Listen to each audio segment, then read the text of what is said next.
প্রিয় শিক্ষার্থীরা, আসসালামু আলাইকুম। আশা করি সবাই ভালো আছো। আজকে আসলাম আরেকটি পর্বে। এই পর্বে আলোচনা করব অধ্যায় 4 ভাগের 54 পৃষ্ঠার যে অঙ্কগুলো আছে, এই অঙ্কগুলো নিয়ে আলোচনা করব। অর্থাৎ আমরা এখানে আজকে ভাগ শিখাবো। তোমরা ক্লাসটি শেষ পর্যন্ত দেখবে, আমি তোমাদেরকে সহজভাবে বুঝিয়ে দেওয়ার চেষ্টা করব ইনশাআল্লাহ। তো চলো আমরা অঙ্কগুলো শুরু করি। তো এখানে দেখতে পাচ্ছ বলছে 154কে 9 দ্বারা ভাগ করি এবং ধাপগুলো ব্যাখ্যা করি। অর্থাৎ এখানে আমাদের ব্যাখ্যা করতে হবে যে আমরা ভাগগুলো কিভাবে করছি, এই জিনিসগুলো। তো তোমরা ইতিপূর্বে এখানে দেখেছো অনেকগুলো তোমাদের এই যে ভাগ করে দেখা আছে নিয়মগুলো, যে কিভাবে লিখতে হয়। তা আমি তোমাদেরকে একটু বলে দিই, এগুলো হয়তো পরীক্ষায় আসবে না, এমনি তোমাদের শেখানোর জন্য জাস্ট এগুলো দিয়েছে। তো 154কে 9 দ্বারা ভাগ করব, তাহলে এখানে প্রথমে আমাদের ভাগের নিয়ম অনুযায়ী কী করতে হয়, যে আমরা শতকের স্থানের ঘরটি নিব। এটা কিন্তু এখানে লিখতে হবে, আমি যা বলছি তাই, যে শতকের স্থানে এক ঘর নিই, কিন্তু 1কে 9 দ্বারা ভাগ করতে পারি না। তাহলে আমরা এবার দশক স্থানের 5 নিই, ফলে কত হলো, 15 হলো।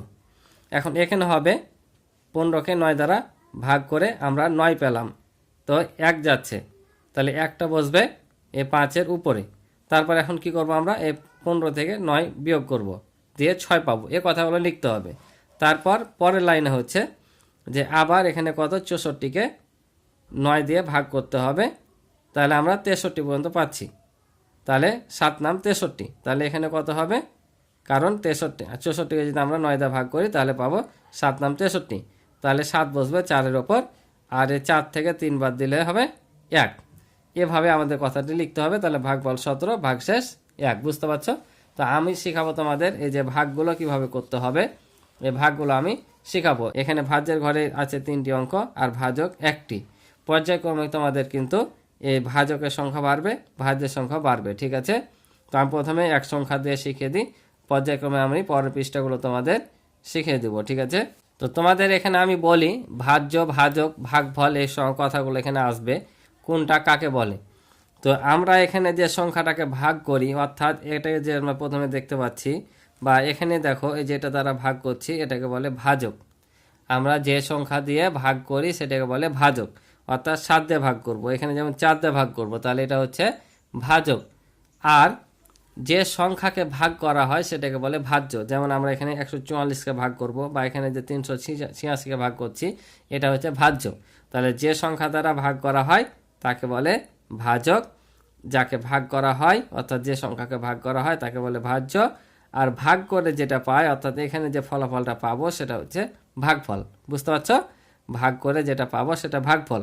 আর ভাগ করতে করতে যদি এই জায়গাতে কিছু অবশিষ্ট থাকে, যেমন ফাঁকা ঘর দেওয়া আছে, এখানে থাকতে পারে, নাও পারে, যদি এখানে কোনো সংখ্যা থাকে সেটা হচ্ছে তোমার ভাগশেষ। বুঝতে পারছো? তাহলে আবার শুনে নাও, যে সংখ্যা দ্বারা ভাগ করা হয় অর্থাৎ এটাকে বলছে ভাজক, আর যাকে ভাগ করা হয়, যে সংখ্যাকে ভাগ করা হয় তাকে বলছে ভাজ্য। ভাগ করে যেটা পাওয়া যায় সেটা ভাগফল, আর ভাগ করতে করতে যেটা অবশিষ্ট থাকে সেটা হচ্ছে ভাগশেষ। বুঝেছো? আমি এই অঙ্কগুলো আসার পূর্বে তোমাদের আমি এই ফাঁকা ঘরগুলো একটু শিখিয়ে দিই, কিভাবে করতে হবে, কিভাবে বসাতে হবে। তোমরা এখানে দেখতে পাচ্ছ যে 7 আছে, এটাতে আমাদের 386কে ভাগ করতে হবে। তাহলে এখানে ওরা 5 দিয়ে নিয়েছে, বুঝতে পারছো? তার মানে এখানে 5 7 35 পেয়েছে কিন্তু। তাহলে সিম্পলি এটা কি করব, আমরা 8 থেকে এখন 5 বিয়োগ করব, তাহলে কত হবে, 3 হবে। আর 3 থেকে 3 বাদ দিলে 0, তাহলে 0 বসানোর দরকার নাই। এবার দেখো এখানে পেলাম 36, তাহলে 7কে এমন একটা সংখ্যা দ্বারা গুণ করতে হবে যেন 36-এর সমান হয় বা কাছাকাছি হয়। তাহলে এখানে দেখেছো যে 35 দেওয়া আছে, তার মানে 5 7 35 হয়, তাহলে এটাকে 5 দিয়ে গুণ করা হয়েছে, ঠিক আছে? তাহলে 5 7 35 পেয়েছি। এখন 36 থেকে 5 বাদ দিলে হবে 1। বুঝেছো? তাহলে এই যে অবশিষ্ট থাকলো এটা হচ্ছে ভাগশেষ। তাহলে বুঝতে পারছো ভাগ করার নিয়মটা? এভাবে কিন্তু আমাদের সব ভাগ করতে হবে। আর এই ফাঁকা ঘরগুলোতে আমরা এখানে যেভাবে ভাগ করছি আর বসাচ্ছি সে কথাগুলো লিখতে হবে, ঠিক আছে? তো এখানে দেখো এবার এটা কত দিয়ে যাবে। তো এখানে আমরা দেখতে পাচ্ছি যে 51 আছে, আর এখানে আছে 3 ফাঁকা ঘর, আবার ভাগফলের ঘরে কিচ্ছু দেওয়া নাই। তাহলে আমরা এখানে কিভাবে করতে পারি? তো নর্মালি তোমরা এখানে 8-এর নামতা 51 পর্যন্ত যাবা, অর্থাৎ 8-এর ঘরের নামতা 1 2 3 করতে করতে 51-র কাছে যেয়ে দেখবা 51 পাচ্ছ না কাছাকাছি পাচ্ছ, সেটা নিতে হবে। যেমন আমরা যদি 8-এর নামতা পড়ি, 8 একে 8, 8 দুগুণে 16, 3 8 24, 4 8 32, 5 8 40, 6 8 48, 7 8 56, কিন্তু আছে এখানে 51। তাহলে বেশি হয়ে গেলে আমরা নিব না, সবসময় সমান অথবা কাছাকাছিটা নিব। তাহলে 7 8 56 বেশি হচ্ছে, তাহলে তার আগের একটা সংখ্যা 6, অর্থাৎ 6 8 48। তাহলে 6 8 48 নিব আমরা, বুঝতে পারছো? তাহলে এটা পেলাম 48। তাহলে এখন 51 থেকে যদি আমরা 3 বাদ দিই, অর্থাৎ 4 এর কাছ থেকে যদি 1 নিই, তাহলে 10 আর 1 11 হবে, 11 থেকে 8 বাদ দিলে 3, বুঝতে পারছো? আর আমরা ভাগের নিয়ম অনুযায়ী এখানে কিন্তু একটা করে ঘর নামে, অর্থাৎ 2টা নামবে। এবার দেখো এখানে 32 পেয়েছে, তাহলে এ ঘরে কত হবে? তাহলে কতর সাথে 8 গুণ করলে 32 হয়? 4-এর সাথে, অর্থাৎ 4 8 32, 4 পেয়েছি।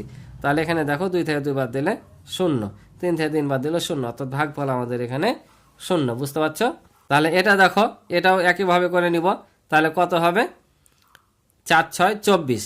তাহলে এই যে 24 পেলাম, কিন্তু এখানে একটা জিনিস দেখো, এখানে কিন্তু ওরা কি দিয়ে রেখেছে? 2টা ফাঁকা ঘর দিয়ে রেখেছে। ফাঁকা ঘর 2টা এখানে আর এখানে হতো, ঠিক আছে? ভুল করে এখানে দিয়েছে, আর না হয় আমাদের এখানে বোঝানোর জন্য দিয়েছে যে 4টা কোন ঘরে হবে, ঠিক আছে? তো একটা জিনিস জেনে রাখবা, ওরা ভুল করে দেখ আর সঠিকভাবে দেখ, একটা জিনিস মনে রাখবা যে যখন আমরা এখানে গুণ করব, এখানে যত ঘর থাকবে তত ঘর কিন্তু এখানে নিতে হয়। যদি কোনো কারণে দেখো যে তত ঘরের থেকে কমে যাচ্ছে, তখন আরেক ঘর নিতে হয়।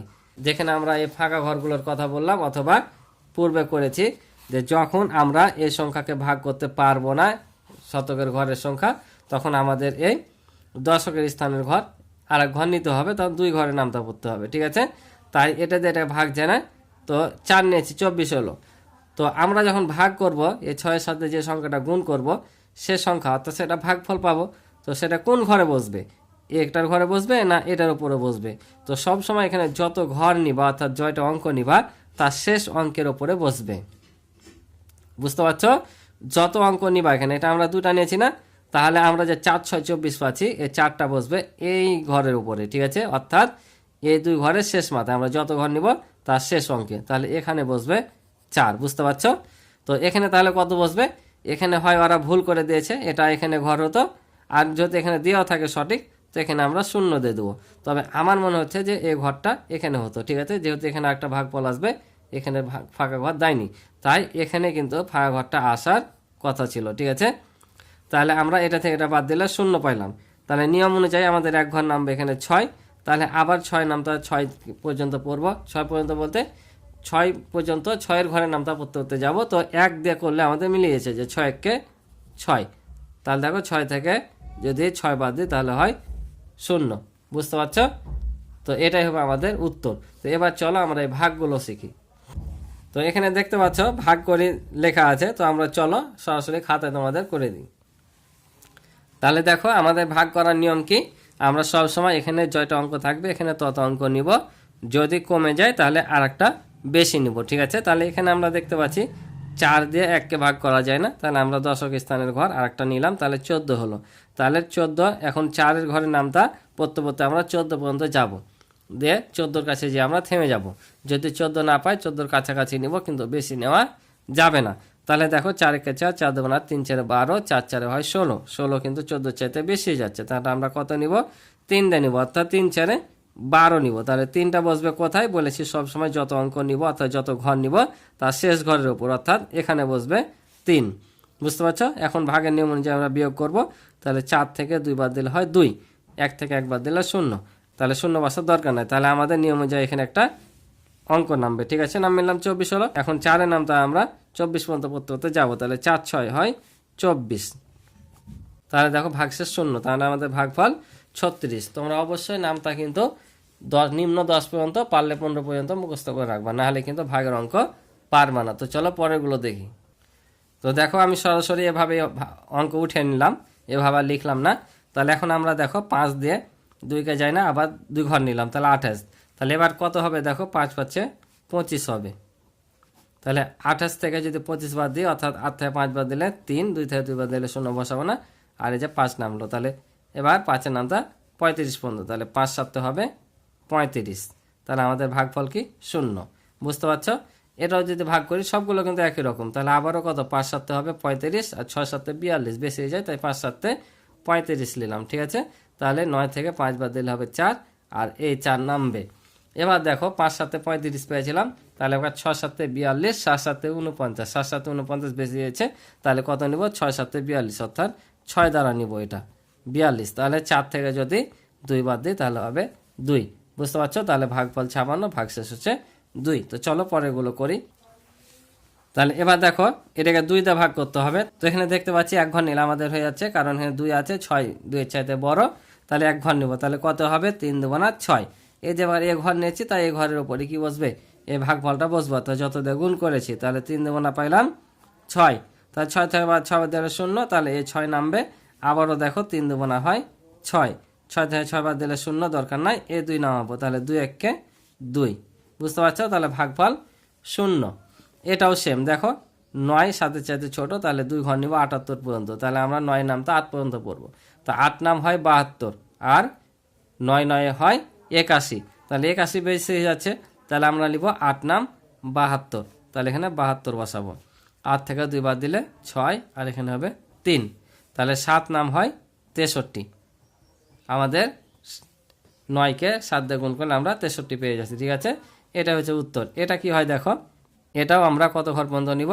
2 ঘর, যেহেতু 6 চাইতে 4 ছোট হয়ে যাবে, তাই 2 ঘর নিতে হবে। তাহলে হয় তোমার 6 6 36, 6 7 42, আর 6 8 হয় 48। 48 কিন্তু বেশি হয়ে যাবে, তাহলে আমরা কত নিব? 6 7 42, অর্থাৎ 6কে 7 দিয়ে গুণ করলে 42 হয়, তাই 7 বসবে এখানে, 42 বসবে এখানে। তাহলে বাদ দিলে কত হবে? 1। এখান থেকে যদি 8 বাদ দিই, 8 নামাই, তাহলে কত হবে? 18। তাহলে হবে 3 6 দেখো 18, তাহলে ভাগফল 0। এভাবে যে পরের 4টি অঙ্ক আছে, এই 4টি অঙ্ক সেম কিন্তু এভাবেই করতে হবে। ঠিক আছে, তো এগুলো তোমরা বাড়িতে নিজেরাই চেষ্টা করবা, আশা করি তোমরা পারবা। ঠিক আছে, তো আজকে এ পর্যন্তই ছিল অঙ্ক। দেখা হবে পরবর্তী নতুন পর্বে। ভালো থাকো, সুস্থ থাকো। তো আমার ক্লাসটি ভালো লাগলে অবশ্যই চ্যানেলটি সাবস্ক্রাইব করে আমার পাশে থাকবে, এবং ভিডিও ভালো লাগলে একটি লাইক করে দিবে। তো আজকে এই পর্যন্ত, ভালো থাকো, সুস্থ থাকো। দেখা হবে নতুন পর্বে। আল্লাহ হাফিজ।